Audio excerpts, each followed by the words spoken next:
당신은 지금 어떤 상처를 안고 살고 있습니까? 밤에 잠들기 전 문득 떠오르는 그 기억, 지우고 싶은데 지워지지 않는 그 순간, 아무렇지 않은 척하며 살지만 여전히 마음 한구석을 아프게 하는 그 일.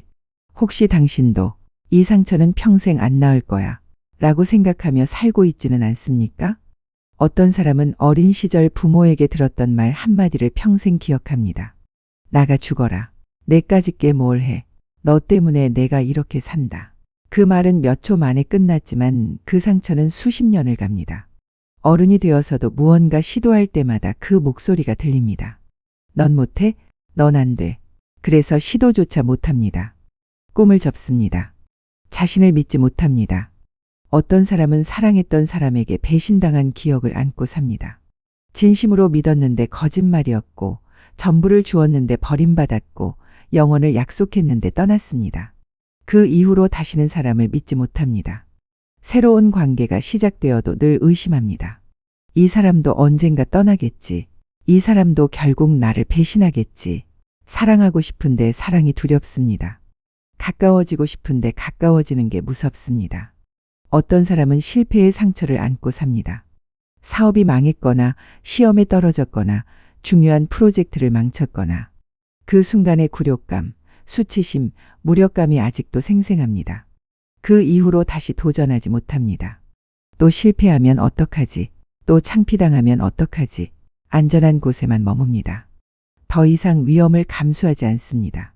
꿈이 있었는데 이제는 그냥 하루하루 살아갑니다. 어떤 사람은 폭력의 상처를 안고 삽니다. 몸에 가해진 폭력이든 말로 가해진 폭력이든 그 기억이 트라우마로 남았습니다. 큰 소리만 나도 움찔하고 누군가 화를 내면 얼어붙고 갑작스러운 움직임에도 놀랍니다. 머리로는 이제 안전해 라고 알지만 몸은 여전히 위험 속에 사는 것처럼 반응합니다. 밤에 악몽을 꾸고 낮에는 불안에 시달립니다.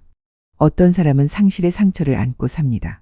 사랑하는 사람이 죽었거나 소중한 무언가를 잃었거나 돌이킬 수 없는 이별을 경험했습니다. 시간이 지났는데도 슬픔이 가시지 않습니다.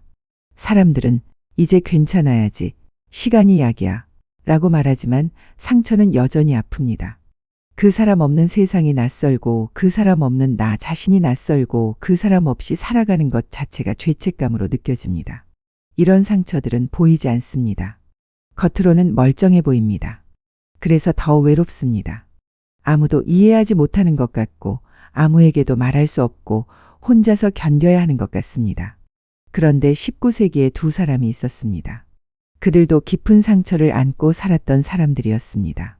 그들은 상처를 외면하지 않았습니다. 오히려 상처와 정면으로 마주했습니다. 그리고 발견했습니다. 상처 속에 치유의 비밀이 숨어 있다는 것을. 한 사람은 프리드리히 니체였습니다. 1844년 독일에서 태어난 니체는 4살 때 아버지를 잃었습니다. 뇌 질환으로 아버지가 죽는 걸 지켜봤습니다. 1년 후 동생도 죽었습니다. 어린 니체는 죽음에 둘러싸여 자랐습니다. 평생 극심한 두통과 위장 장애로 고생했습니다. 하루 중 대부분을 고통 속에서 보냈습니다. 사랑했던 여자에게 거절당했습니다. 친구들과도 사이가 틀어졌습니다. 그의 책은 팔리지 않았습니다. 사람들이 그를 이해하지 못했습니다. 44살에 정신적으로 붕괴했고 그 후 11년을 정신착란 상태로 보내다 죽었습니다. 다른 한 사람은 칼 융이었습니다. 1875년 스위스에서 태어난 융은 불행한 가정에서 자랐습니다. 아버지는 신앙을 잃어가는 목사였고 어머니는 우울하고 감정 기복이 심했습니다. 어린 융은 외롭고 불안했습니다. 이상한 꿈을 꾸고 환상을 봤습니다. 정신과 의사가 되어 프로이트의 제자가 되었지만 둘은 결별했습니다. 1913년부터 1919년까지 융은 심한 정신적 위기를 겪었습니다. 환각을 보고 이상한 소리를 들었습니다. 자신이 미쳐가는 것 같았습니다. 정신과 의사인 자신이 정신병에 걸린 것 같았습니다. 이 두 사람은 상처를 어떻게 다뤘을까요? 도망치지 않았습니다. 부정하지 않았습니다. 오히려 상처 속으로 깊이 들어갔습니다. 니체는 고통 속에서 철학을 만들었고 융은 위기 속에서 심리학을 발견했습니다. 그들이 우리에게 말해주는 것은 무엇일까요? 첫째, 상처를 인정하라는 겁니다. 니체는 말했습니다. 자신의 고통을 부정하는 자는 자신의 삶을 부정하는 것이다. 우리는 상처를 숨기려 합니다. 아무렇지 않아. 괜찮아. 나는 강해. 그런데 숨기면 숨길수록 상처는 더 깊어집니다. 융도 말했습니다. 억압된 것은 사라지지 않는다.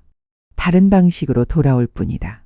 인정하지 않은 상처는 우울증으로, 불안으로, 분노로, 중독으로, 관계의 문제로 나타납니다. 그러니 먼저 인정하십시오. 나는 상처받았다. 나는 아프다.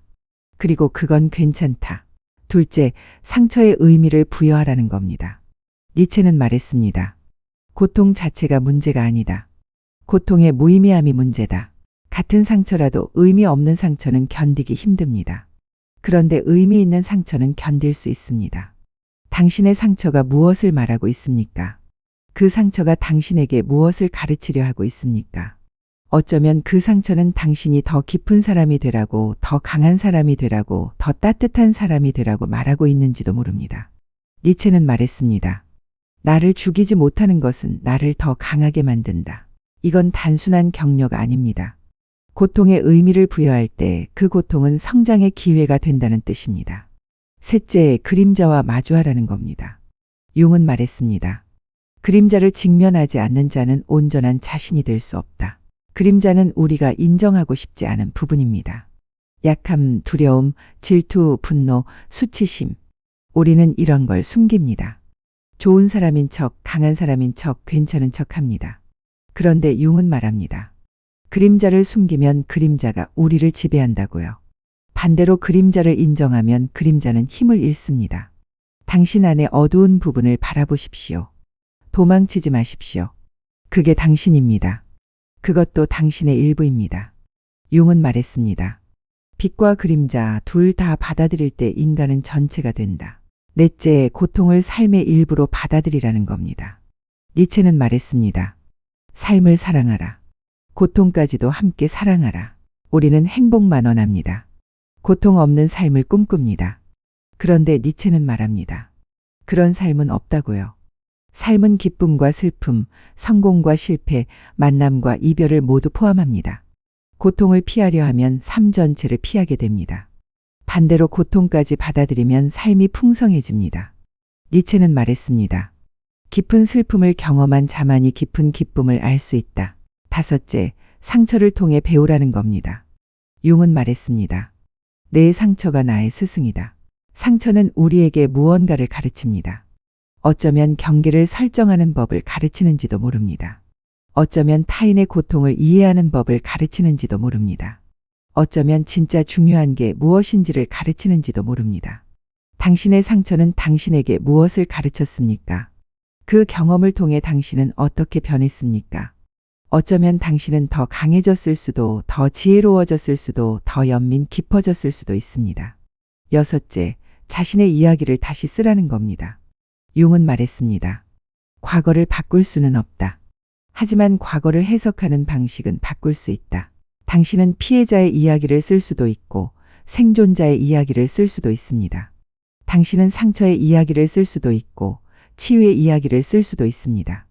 같은 경험이지만 어떻게 이야기하느냐에 따라 의미가 달라집니다. 당신의 이야기를 다시 쓰십시오. 나는 상처받았다. 그런데 나는 살아남았다. 그리고 나는 배웠다. 니체와 융 두 사람 모두 상처 속에서 의미를 찾았습니다. 니체는 극심한 고통 속에서 나를 죽이지 못하는 것은 나를 더 강하게 만든다 고 외쳤고, 융은 정신적 붕괴 직전에서 상처난 곳에서 빛이 들어온다 는 진리를 발견했습니다. 그들의 가장 위대한 작업은 고통이 없었다면 나올 수 없었습니다. 그들의 가장 깊은 통찰은 상처에서 나왔습니다. 오늘 밤 당신의 상처를 바라보십시오. 도망치지 마십시오. 그 상처가 무엇을 말하고 있는지 들어보십시오. 어쩌면 그 상처는 당신에게 이렇게 말하고 있을지도 모릅니다. 나는 내가 강하다는 증거야. 내가 이만큼 버텼다는 증거야. 그리고 나는 내가 더 깊은 사람이 되는 길이야. 상처는 끝이 아닙니다. 시작입니다. 니체와 융이 속삭입니다. 상처를 받아들이십시오. 그게 당신을 치유할 것입니다. 고통과 마주하십시오. 그게 당신을 자유롭게 할 것입니다. 그림자를 인정하십시오. 그게 당신을 온전하게 만들 것입니다. 다음 시간에도 인간의 내면을 비추는 또 한편의 지혜로 찾아뵙겠습니다. 구독과 좋아요는 이 철학의 여정을 이어가는 큰 힘이 됩니다. 오늘도 시청해 주셔서 감사합니다. 당신의 상처가 치유의 시작이 되는 밤 되시기 바랍니다.